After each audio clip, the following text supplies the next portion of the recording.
இப்போ டேக்ஸ் மொத்தம் எங்கேருந்து வருதுன்னு ஒரு கணக்கு இருக்குது. மொத்தமாக பார்த்தீங்க இப்போ எப்படின்னு கேட்டிங்கன்னா, நம்ம சாதாரணமாக என்ன எதிர்பார்ப்போம், யார் வந்து நிறைய பணம் சம்பாதிக்கிறானோ அவன்கிட்ட நிறைய வரி வசூல் பண்ணுவாங்க. அதான் நியாயமான உணர்வா நமக்கு தெரியும் இல்லையா?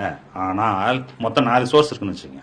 ஒன்று வந்து பெருநிறுவனங்கள் இருந்து அவர்கள் ஈட்டக்கூடிய லாபம் இருக்குல்ல, அதுலேருந்து வாங்கக்கூடிய வரி, அதுக்கு பேர் கார்பரேட் டேக்ஸ் இல்லையா?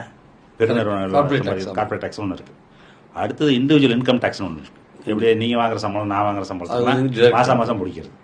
அதுக்கப்புறம் என்ன இருக்குது அப்படின்னு கேட்டிங்கன்னாக்கா ஜிஎஸ்டின்னு ஒரு வரி இருக்குது. அது ஜிஎஸ்டி வந்து அது அவன் குப்பனோ சுப்பனோ அல்லது வந்து பெரிய பல லட்சம் கோடிக்கு அதிபதியோ எவனுக்கும் வித்தியாசமே கிடையாது. எவன் போய் எந்த பொருளை வாங்கினாலும் அவன் மேலே ஒரு டேக்ஸை போட்டு வாங்குறது. ஆனால் பெரிய பல லட்சம் கோடி வச்சிருக்கிறவன் வந்து என்ன செய்வான், அவனும் சோறு ஒரு கப்பு தான் திம்பான் இல்லையா? நீங்களும் ஒரு கப்பு சோறு தான் திம்பீங்க, நானும் ஒரு கப்பு சோறு தான் திம்பேன். ஆனால் நம்ம 3 பேர் இந்த ஒரு கப்பு சோறுக்கு ஒரே வரியாக தான் செலுத்துவோம். அப்போது யார் அதிகமாக செலுத்துவா அப்படின்னு பார்த்தீங்கன்னா, குப்பனை சுப்பனை அதிகமாக செலுத்துவான். என்ன காரணம் அப்படின்னு கேட்டிங்கன்னா, அவன் வாங்குற சம்பளத்துக்கு அவனுடைய திறன் இருக்குல்ல, என்ன திறன், செலவு பண்ற திறன். அந்த செலவு பண்ற திறனுக்கு இந்த கொடுக்கக்கூடிய டாக்ஸ் வந்து அதிகம் இல்லையா? அவனுடைய செலவு பண்ற திறனுக்கு அவன் கொடுக்கக்கூடிய டாக்ஸ் கம்மி.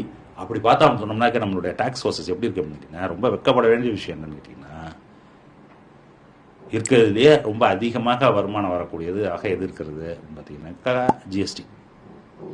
அடுத்த வருமானம் எதுலேருந்து வருதுன்னா பர்சனல் இன்கம் டேக்ஸ். லிஸ்ட் எதில் இருக்கு தெரியுமா? Corporate income tax. ரிவர்ஸ்ல இருக்கு. அப்படியே யார்கிட்ட நீங்க அதிகமாக வாங்கணும், கார்பரேட் வாங்கணும். ஆனால் அது அப்படியே ரிவர்ஸ்ல வாங்கி அவன்கிட்ட இருக்கிறது கம்மியாக வாங்குறாங்க.